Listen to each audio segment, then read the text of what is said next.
안녕하세요. 서울 프로퍼티 인사이트의 고병기 콘텐츠 에디터입니다. 네, 이지수 자산운용 대체증권투자팀의 신영찬 과장님 2부에서 계속 이어가겠습니다. 안녕하세요. 안녕하십니까. 네, 과장님, 저희가 1부에서 넷리스 리츠 얘기를 했잖아요. 맞습니다. 넷리스 리츠라는 생소한 이 섹터는 뭔지, 그리고 이 대표적인 종목이 뭔지, 리얼티 인컴이라는 되게 아주 익숙한 종목, 한국 투자자는 익숙한 종목이 있고요. 또 스토어 캐피탈이라는 이제 뭐 전 세계 투자자들이 좋아하는 워런 버핏이 투자한 그런 종목도 있고요.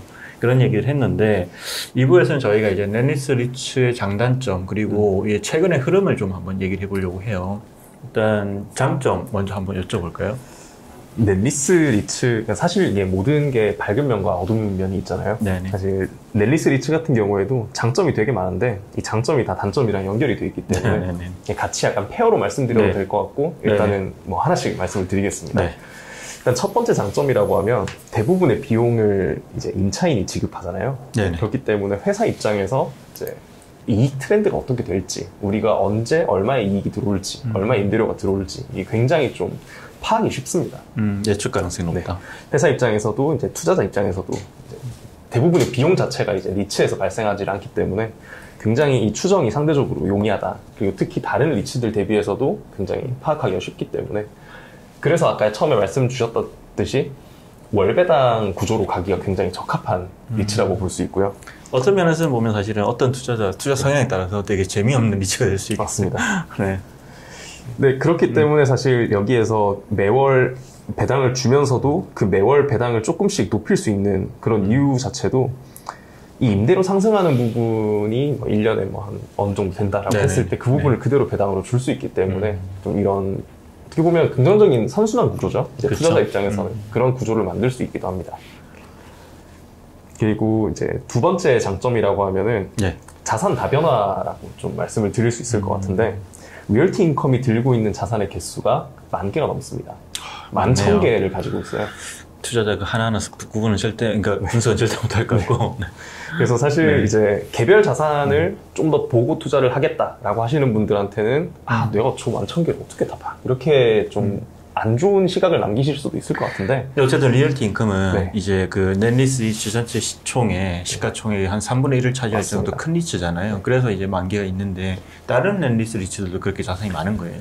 다른 넷리스 같은 경우는 국내 기준으로 봤을 때는 자산이 굉장히 많습니다. 그러니까 제일 적은 거는 한 몇 개 정도 돼요. 제일 적다고 할 만한 게 이제 이 EPR 프로퍼티스 아까 네. 말씀드렸던 그 경험 위주의 네. 자산 많이 가지고 있는 곳인데 여기가 가지고 있는 자산이 350개입니다.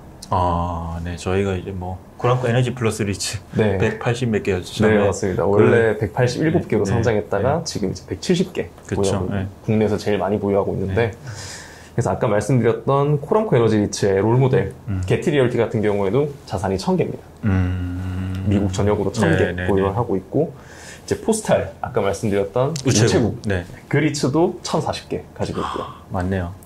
그래서 대부분 이제 미국에서 어느 정도 규모가 있는 넷리스 리츠다라고 하면은 자산이 대부분 다 1,000개 이상은 된다라고 생각을 하셔도 될 것 같습니다. 물론 사실 이제 미국 리츠들은 자산이 많기 때문에 투자자들이 하나하나를 뭐 이렇게 엄청 이제 치밀하게 분석하진 않지만 특히나 넷리스 리츠는 자산이 많기 때문에 어찌 보면 그간의 운용 트랙 레코드가 더 이제 중요하겠네요. 맞습니다. 네. 그리고 사실 그 포트폴리오 딜도 많이 하고 하기 네. 때문에 자산을 얼마에 총액을 얼마에 샀다, 어떤 이제 수익률 얼마나 나오는 네. 수익률에 샀다라고 네. 하는 것 자체가 사실 좀 더 중요해질 수 있는 거고 개별 자산이 이제 어디에 위치해 있고보다는 이제 네. 조금 더 전반적인 그림을 볼 수 있는 그쵸. 그런 리츠들이고요. 뭐 저희가 리츠는 이제 막 트러스트 빌딩이 되게 중요하다고 얘기하는데 이거야말로 그 운용사의 예, 그런 신뢰도 되게 중요한 리츠 같네요. 맞습니다. 네. 사실 그런 자산 다변화가 있기 때문에 국내 같은 경우에는 이제 한 4개에서 5개 정도 자산을 네. 보유하고 있는 어떤 건물이 예를 네. 들어서 뭔가 화재가 발생한다라고 하면 사실 좀 제가 얘기했지만 사실 생각하기도 싫은 그림인데 네네네. 이렇게 되면 굉장히 큰 이제 문제가 생기기 쉽잖아요. 그쵸. 근데 이제 리얼티 인컴 같은 경우에 뭐 예를 들어서 자산 2개가 뭐 허리케인을 휩쓸렸다라고 해도 여전히 1,900개 정도가 남아있기 때문에 뭐 다른 이슈를 생각을 해도 실질적인 개별 자산의 리스크 자체가 훨씬 더 적다는 게 어떻게 보면 장점이 될 수 있다고 생각하고 실제로 허리케인이나 토네이도에 휩쓸려가는 경우가 종종 생길 것 같긴 해요. 워낙 전국적 퍼져 있어서. 맞습니다. 네. 가끔 그래서 이제 네. 회사에서 발표하는 보고 네. 자료 같은 걸 보면은 이제 네. 어떤 자산이 이제 불이 났다, 어떤 자산이 허리케인 뭐 네. 지역에 있어서 네. 피해를 봤다 이런 것도 가끔 좀 확인할 수 있는 그런 리츠들입니다. 그리고 이제 세 번째는 사실 리츠 투자하시는 분들이 제일 좋아하는 포인트 중에 하나인데 상대적으로 배당률이 높습니다. 다른 리츠들에 비해서. 이게 섹터 평균 배당률이 이제 5%를 상회하는 수준이고요. 네. 이제 보통 국내에서 많이 알려져 있는 뭐 물류 섹터, 주거 섹터, 데이터 센터 네. 이런 섹터들이 보통 한 3% 정도 지금 배당이 나오고 있고 오피스 같은 경우에도 한 4% 정도 배당이 나오고 있는데 네. 이 넬리스 같은 경우에는 5% 아, 5% 이상의 지금 배당이 좀 꾸준히 나오고 있고 그걸 또 월배당으로 받을 수 있다. 이런 장점 때문에 이제 국내에서도 리얼티 인컴을 이렇게까지 좋아해 주시는 게 아닌가 하고 생각하고요. 그렇죠. 그래서 이제 예전에 이제 제가 이제 그 전략가는 해외 리츠에 투자한다 책을 같이 썼었는데 그 PB 분이 이제 얘기하는 어떤 실제 어떤 그 자기 고객의 사례를 보면 자녀를 이제 캐나다에 유학을 보내신 분이 이 넷리스 리츠에 투자를 해서 여기 나오는 월 배당으로 이제 자녀한테 준다. 네. 뭐 그런 식의 어떤 사례가 있었던 것 같아요. 배당 투자자의 로망이죠. 어떻게 네. 보면 그렇게 정말 월마다 움직이는 캐시플로우를 만들어서 그렇죠. 네. 저희가 이제 뭐 사실 한국도 그래서 월 배당 리츠가 가능하게 하기 위해서 꾸준히 이제 정책을 개선해야 된다 이런 목소리 나오고 있는 거고요. 맞습니다. 그리고 이제 지금까지 말씀드린 게 어떻게 보면 넬리스 리츠의 장점이라면 이제는 단점을 다시 말씀을 드려야 될 것 같은데 아까 방금 전에 말씀드렸던 상대적으로 높은 배당률 이 높은 배당률이 나오는 이유가 있는데요. 네. 첫 번째 단점은 자산 퀄리티가 생각보다 낮다는 점입니다. 이게 어떻게 보면 높은 배당의 원천이고 네네. 똑같은 임대료를 내더라도 이게 자산을 더 싸게 살 수 있다면 네네. 자산이 캡레이트가 더 높아지는 그쵸. 구조가 되기 때문에 상대적으로 이제 개별 어떤 하나의 임차인이 모든 자산을 다 임차를 하고 여기에서 나오는 세금이나 뭐 보험료, 비용 이런 걸 다 내게 하려면은 네. 굉장히 좀 사실 작고 그렇게 품질이 좋지 않은 자산을 많이 가지고 있는 경우가 많아요. 그렇기 때문에 상대적으로 매입하는 캡레이트가 더 높은 편인데 네네. 이제 몇 가지 좀 회사의 사례를 말씀을 드리자면 리얼티 인컴이 5.6%로 평균 자산을 매입을 하고 있습니다. 네네네. 자산 가격이 600만 원이라면은 1년에 5만 6천 원의 임대료를 받는 임대료도 아니지 이 비용을 다 떨어낸 네. 어떻게 보면 NOI가 나오는 그런 구조인데 이 리얼티 인컴이 넬리스 섹터 내에서 굉장히 캡레이트가 낮은 편에 속합니다. 그러네요. 보니까 지금 스토어 캐피탈인데 7.1 뭐 이렇게 나오네요. 맞습니다. 스토어 캐피탈 같은 경우에는 7%로 더 높은 수준인데 사실 이 부분에서 차이가 왜 나오냐면 리얼티 인컴은 임차인 중에 그래도 이제 투자 등급이라고 하죠. 우량한. 네, 우량한 임차인이 비율이 훨씬 더 높습니다. 반면에 이제 스토어 캐피탈 같은 경우에는 대부분의 임차인이 이 투자 등급이 아닌 정말 이제 소형 임차인들이 굉장히 많기 때문에 그 자산들을 사서 다시 임차해주는 이 방식을 쓸 때 세일즈 앤 리스펙이라고 하죠. 네. 이 방식을 사용할 때 훨씬 더 저렴한 가격에 리츠가 자산을 살 수 있는 그런 구조가 됩니다. 이게 그러면 낡은 자산을 사면 네. 이제 뭐 사실 최근 오피스 리츠를 보면 네. 점점 더 이제 그런 그 시대의 변화에 대응하기 위해 캐펙스 투자에 대한 부담이 높아지잖아요. 맞습니다. 이쪽은 그런 이슈는 없어요. 그 캐펙스 자체를 임차인이 지급을 해야 되는 기준 네네. 이런 이제 조항이 있기 때문에 네네. 사실 이 좀 더 좋지 않은 자산을 사서 어떻게 보면 내부를 고쳐서 네. 너희가 써라. 거기에 대한 비용 너희가 드리고 우리는 임대료만 받으면 된다. 네네. 이런 구조라고 생각하시면 네. 돼서 사실 그리고 대부분의 임차인 자체가 뭐 예를 들어서 오피스 자산에 들어오는 대부분의 임차인들도 이렇게 말씀하신 그런 A급 자산 네네. 또는 좀 더 세게 말하면 B급 자산에도 들어갈 수 없는 그런 꼬마 빌딩 같은 거죠. 네네. 그런 빌딩을 혼자 쓰고 있는 그런 회사들이 대부분 마스터리스를 하는 구조이기 때문에 이게 보면 이게 제가 뭐 사실 가보진 않았지만 이제 미국에 가다 보면 막 이렇게 교회를 나가다 보면 이제 드문드문 이렇게 마트도 있고 뭐 이제 그런 어떤 햄버거 가게도 있고 있잖아요. 네. 약간 그런 형태가 아닐까 싶어요. 맞습니다. 네. 정확하십니다. 그래서 일단 첫 번째 문제라고 생각하는 거는 자산 퀄리티가 생각보다 낮다. 그렇기 때문에 높은 배당을 줄 수 있다. 네네. 이 부분은 이제 투자하시는 분들도 알고 가시는 게 왜 내가 이 높은 배당률을 받을 수 있는지에 대한 이해도를 훨씬 더 높여줄 수 있을 것 같고요.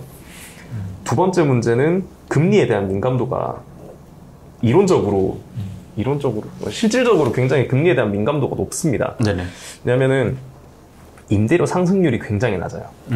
이 자산 자체가 1년에 한 1에서 2% 네네네. 정도 임대료가 매년 이제 상승을 하는 반면에 임차 기간이 9년, 10년, 네네. 섹터 평균이 9년입니다. 네네. 9년 동안 이걸 임대를 계속 하는 구조이기 때문에 다른 자산들의 임대료가 막 오르는 거 재계약하고 하는 와중에도 넬리스 자산들은 생각보다 임대료 상승률이 굉장히 낮습니다.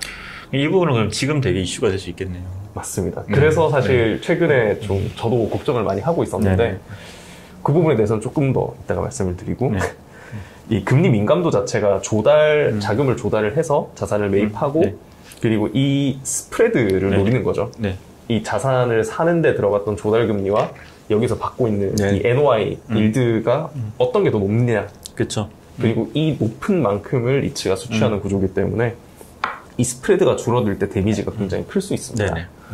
지금과 같은 상황인 거죠. 맞습니다. 네. 그리고 이제 금리가 또 중요한 이유가 외형 성장이 굉장히 또 이 회사들의 성장률에 큰 영향을 미쳐요. 아까 말씀드렸던 네네네. 것처럼 내부 성장 자체가 뭐 1년에 1에서 그쵸. 2% 이렇게 되기 때문에 자산 편입이 쉽지 않겠네요. 맞습니다. 네. 그래서 자산을 뭐 1년에 전체 포트폴리오의 6%, 7%, 10% 이 규모로 계속 사야 하는데 지금처럼 이제 금리가 급등하는 과정에서는 외형 성장을 하기가 좀 어려운 환경이 될 수 있기 때문에 금리에 대한 민감도가 원래 굉장히 높은 종목이에요. 이건 사실 지금 한국도 비슷해요. 맞습니다. 이게 특히나 리츠 주가 안 좋기 때문에 더 그런데 일단 뭐 신규 자산 편입하더라도 이제 대출을 받는 게 부담스럽고 그리고 이제 지금 주가가 많이 떨어져 있잖아요. 보통 유상 증자를 해서 이제 자금 조달하는데 이제 지분 가치가 더 크게 희석될 가능성이 맞습니다. 크기 때문에 실은 아마 저희가 아까 일부에서 한국 리츠 시장 개별 종목에 대한 얘기는 안 한다고 했지만 좀 전망을 해보면 당분간 신규 자산 편입이 쉽지 않을 것 같아요. 맞습니다. 그리고 좀 신규 자산 편입을 하는 게 리츠들한테 좋은 결과가 아니게 될 수도 그쵸. 있겠다는 이제 생각을 조심스럽게 해보고 있고요. 주주 가치에 반하는 결과가 나올 수 맞습니다. 있죠. 네. 그리고 말씀 주신 부분이 이제 제가 생각하는 넬리스 섹터의 마지막 단점 중에 하나인데요. 지속적인 증자가 필요하다는 점입니다. 네네네. 그러니까 조달만으로 이제 자산을 할 수가 없기 때문에 계속 증자를 해야 되고요. 그렇기 때문에 넬리스 관련 종목에서 공시 나오는 걸 쭉 보다 보면 이번에 얼마를 증자한다, 이번에 얼마를 증자한다 이 뉴스가 굉장히 많아요. 네네. 그것도 이제 전체 발행 주식 기준으로 했을 때 한 번에 보통 6에서 7%, 많으면 10% 이상까지 되게 크게 좀 증자를 많이 하고요. 그렇기 때문에 아까 말씀 주신 것처럼 희석 효과를 줄이기 위해서는 회사가 보유한 순자산 가치 대비해서 주가가 더 높은 수준이어야 돼요. 그렇죠. 아까 그게 사실 M&A랑 연결되네요. 이 내부 성장 여력이 적기 때문에 맞습니다. M&A가 활발한 이유이기도 하죠. 네. 그래서 리얼티 인컴 같은 경우에는 역사적으로 이제 순자산 가치 대비해서 주가가 한 20에서 30% 이상 보통 프리미엄을 계속 받고 있었어요. 네네네. 그렇기 때문에 굉장히 적극적으로 증자를 해서 그 증자한 자금으로 자산을 계속 사고 이게 가능한 그림이었는데 최근에 이제 리츠 쪽이 금리를 올리기 시작하면서부터 미국 리츠 전반적으로 좀 업황이 안 좋잖아요. 제가 이제 작년 말 금리 상승할 거라는 그때만 해도 이제 그 리츠 운용하는 미국의 운용사들이 했던 네. 그러니까 방송 나왔 했던 얘기가 그래도 이제 스프레드가 차이가 있기 때문에 배당률과 괜찮다고 했는데 금리가 너무 많이 올랐어요. 거의 2%, 3% 이렇게 막 올라버리니까 네네. 이제는 조금 증자를 할 때도 리얼티 인컴이 지금 기준으로 순자산 가치 대비 프리미엄이 5%가 채 안 됩니다. 그렇기 네. 때문에 증자를 하는 게 조금 더 부담스럽죠. 이제. 많이 줄었네요, 진짜로. 네. 그래서 지금처럼 이제 NAV 대비 프리미엄을 적게 받는 시점에서는 이제 넬리스 섹터 자체가 좀 어려움을 겪고 있다라고 보시면 될 것 같습니다.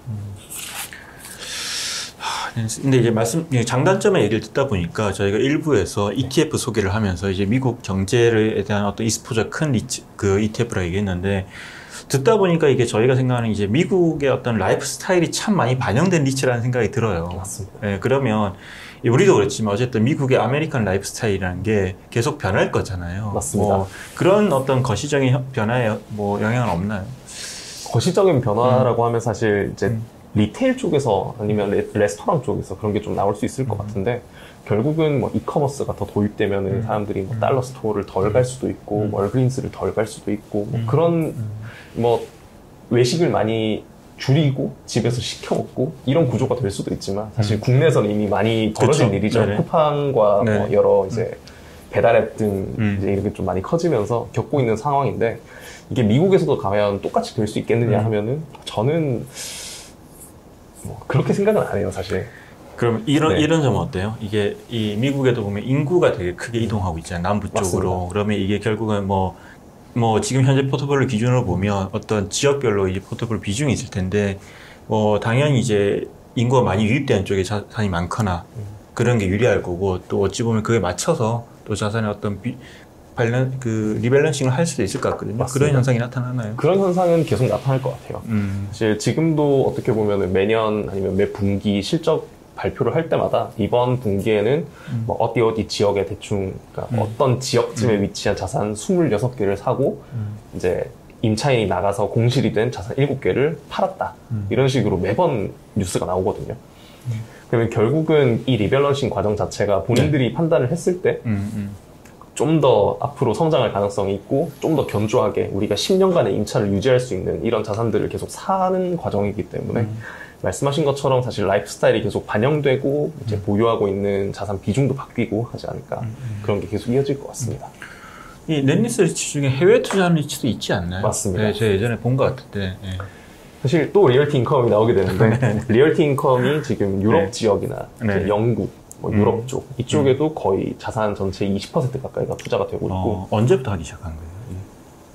꽤 됐습니다. 저도 사실 정확히 언제부터라고는 얘기를 못 드리겠지만 지금 사실 리얼티 인컴이 상대적으로 좀 더 강세를 보이고 있는 이유도 사실 일맥상통하고요. 네. 같이 좀 강세를 보이고 있는 WP 캐리라는 이제 물류창고 위주로 담고 있는 앨리스 리츠도 유럽 쪽에 익스포저가 꽤 큽니다. 그렇기 때문에 이제 자회사들을 통해서 유럽에서 돈을 조달을 하는 거죠. 그리고 이제 글로벌로 뿌리기 때문에 네네네네. 상대적으로 지금 다른 리츠들이 네. 줄어들고 있는 스프레드보다는 속도가 더 느립니다. 재밌네요. 저희가 왜 갔을까요? 유럽으로. 제 새로운 먹거리를 찾는 거죠. 그렇죠. 네. 넷리스 리츠는 자산을 직접 보유하는 경우가 있죠. 얘네들 뭐 다른 펀드나 이런 거 투자하진 않죠.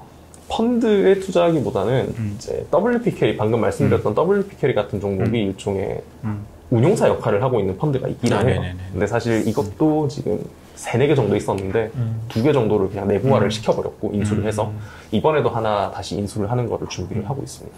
근데 왜냐면 이제 저희 다음 주에 싱가포르 출장 가는데 네. 그러면서 이제 싱가포르 리츠를 보다 보니까 생각보다 펀드에 하고 있는 리츠도 꽤 있더라고요. 네, 그래서 이게 사실은 펀드에 투자하는 게 그냥 기본적으로는 별로 이제 좋게는 안 보잖아요. 이제 통제 컨트롤이 좀 힘들기 때문에 이제 또 어찌 보면 또 지금같이 경쟁이 치열한 시장에서는 좀 빠르게 자산을 확장하려면 또 그런 것도 필요한 것도 있는 것 같고요. 또 새로운 시장에 진입할 때 그런 걸 통해 재간접 투자를 통해서 좀 뭔가 경험을 쌓는 것도 필요한 것 같아서 그 사례를 조사하다 보니까 좀 생각이 궁금했었어요. 네. 지금 이미 유럽에 진출해 있는 그 뭐 리얼티 인컴이나 WP 캐리 같은 경우에는 이미 경험이 좀 꽤나 쌓였기 때문에 네네네. 사실 그 말씀하신 펀드로 신규로 만약에 투자를 하게 된다면 나중에 아시아를 투자를 하게 된다면 그런 방식으로 가지 않을까 싶은 생각은 있고요. SK 리츠 투자인데.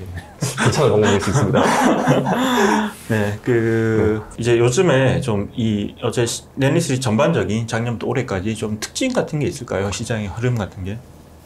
지금까지 말씀드렸던 내용이랑 큰 차이는 없어요. 사실 작년까지는 굉장히 트렌드가 저금리 기조였기 때문에 자산을 정말 공격적으로 인수를 해왔습니다. 네. 이제 리얼티 인컴 같은 경우에도 이제 자산 규모 기준으로 했을 때 한 거의 50조 가까이 이제 자산을 보유를 하고 있었고 21년 연간으로 전체 포트폴리오의 12% 정도를 인수를 했었고요.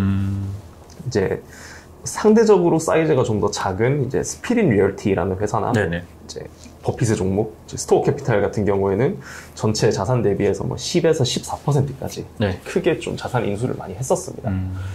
근데 그게 올해부터는 그렇게 되지 않을 거다. 그러니까 1분기부터 그렇죠. 그런 우려가 있었죠. 그러니까 첫 번째 금리 급등이 이제 연초에 한번 나타나면서 올해 금리 상승에 따라서 스프레드 축소가 나타날 거고 자금 조달에 어려움을 겪을 거기 때문에 올해는 힘들 거다. 아까 저희가 얘기 나왔던 부분인 거죠. 그러네요. 근데 생각보다 이제 작년에 올해가 되면은 조금 더 자산을 편입하기 힘들 거다라고 했던 부분 중에 하나가 아까 처음에 말씀 주셨던 KKR 아니면 뭐 블랙스톤 같은 데도 그렇고 경쟁자들. 이제 사모자금, 거대한 사모자금의 경쟁자들이 나타나기 시작한 부분이 있었는데 올해 이제 금리가 빠르게 상승하고 이렇게 보면 투심이 좀 빠르게 약화가 되면서 이 사모자금들이 굉장히 빠른 속도로 빠져나가고 있습니다. 아, 그러네요. 이게 사실 제약 조건이 네. 더 많잖아요. 네. 리츠는 이제 네. 이거를 가지고 있다가 언제 그쵸. 투자를 해도 사실 상관이 없는데 그쵸. 상장사고 네. 또 투자자들이 당장 돈을 빼고 막 그렇게 하지도 않을 거고. 근데 이제 이 사모자금 같은 경우에는 얼마 내로 써야 하고 그렇죠. 어떤 자산 외에는 투자하면 안 되고 사용처도 굉장히 제한적이고 그러니까 이런 자산들이 먼저 빠지기 시작하면서 오히려 상장 리츠들한테 조금 더 유리한 상황이 됐습니다. 특히 이제 WP 캐리 같은 경우에는 2분기에 4월, 5월 두 달 동안만 4억 달러 이상의 이제 자산을 신규로 매입을 했는데 전체 자산 규모가 한 210억 달러 정도 되는 걸 감안했을 때 네네네. 벌써 한 2% 정도 네네. 이제 한 분기 심지어 한 개월이 다 지난 것도 아니고 두 달 동안만 전체 자산이 2%가 늘어난 거거든요. 이 부분 같은 경우에도 방금 전에 말씀드렸듯이 이제 유럽 지역에서 조달을 할 수 있는 유리함이 이렇게 나타난 게 아닌가 해서 굉장히 그러니까 이번 6월에 리츠 투자하시는 분들이 굉장히 좀 마음 아픈 한 달이 아니었을까 싶은데 저도 좀 굉장히 마음이 아프고요. 네, 요즘 이스 대체증권 투자팀 표정이 별로 안 좋더라고요. 한숨도 많이 쉬고. 밝은 표정 굉장히 유지를 하려고 노력하고 있습니다. 네. 네, 이 WPK 같은 경우도 그렇고 리얼티 인컴 같은 경우도 그렇고 굉장히 잘 버텼습니다. 넬리스 섹터가 생각보다 견조한 모습을 보여줬었고 네네. 사실 이론적으로는 금리가 올라갈 때 제일 약세를 보이는 게 정상이었어야 하는데 네. 굉장히 잘 버텼어요 이번에. 그래서 WP 캐리 같은 경우에는 6월 기준으로는 플러스입니다. 몇 안 되는 종목 중에 하나죠. 네네네. 그러네요. 네. 그래서 이게 어떻게 보면은 지금 스프레드 축소로 인한 조달의 어려움보다는 그렇죠. 좀 더 변동성이 커지고 있는 환경에서 장기 임대차 계약을 꾸준히 할 수 있는 그리고 확정적으로 임대료를 수취할 수 있는 회사에 대한 좀 더 믿음이 커진 게 아닌가 그런 그렇죠. 유지가 좀 더 커지지 않았나 싶은 생각이 좀 듭니다. 기본적으로 이제 넷리스는 이제 금리에는 당연히 민감하고요. 네, 주식시장 변동성에 상대적으로 덜 민감한 측면이 분명히 있어요. 맞습니다. 네, 그런 측면이 있고 그 한국에서 이게 넷리스 리츠가 유명해진 이유는 월 배당 리츠가 많고 또 한국에서 계속 이제 리츠를 월급 주는 어떤 그런 종목처럼 맞습니다. 월 배당 이런 인식이 있다 보니까 계속 이런 게 강조하다 보면 덩달아 유명해진 게 좀 있어요. 그런 것들이 이제 그 투자에도 좀 영향을 준 것 같은데 분명히 뚜렷한 이 특징과 매력이 있는 리츠니까 관심 가져서 좋을 것 같고요. 저희가 원래 오늘 좀 짧게 하려고 했는데 생각보다 거의 길어서 한 50분 했네요. 네. 드리고 싶은 말씀이 너무 많아가지고 네. 지금도 열심히 참고 있습니다. 네, 알겠습니다. 네, 좀 지금은 사실은 넷리스 리츠도 어쨌든 좀 신중하게 봐야 될 때긴 한 것 같아요. 분명한 거는. 그래서 좀 더 저희가 다시 좋아지면 그때 한 번 더 좀 더 많은 얘기를 해보면 좋을 것 같아요. 네. 맞습니다. 고맙습니다. 네. 감사합니다. 네, 표정 밝아지시길. 고맙습니다. 고생하셨습니다. 네 감사합니다. 네.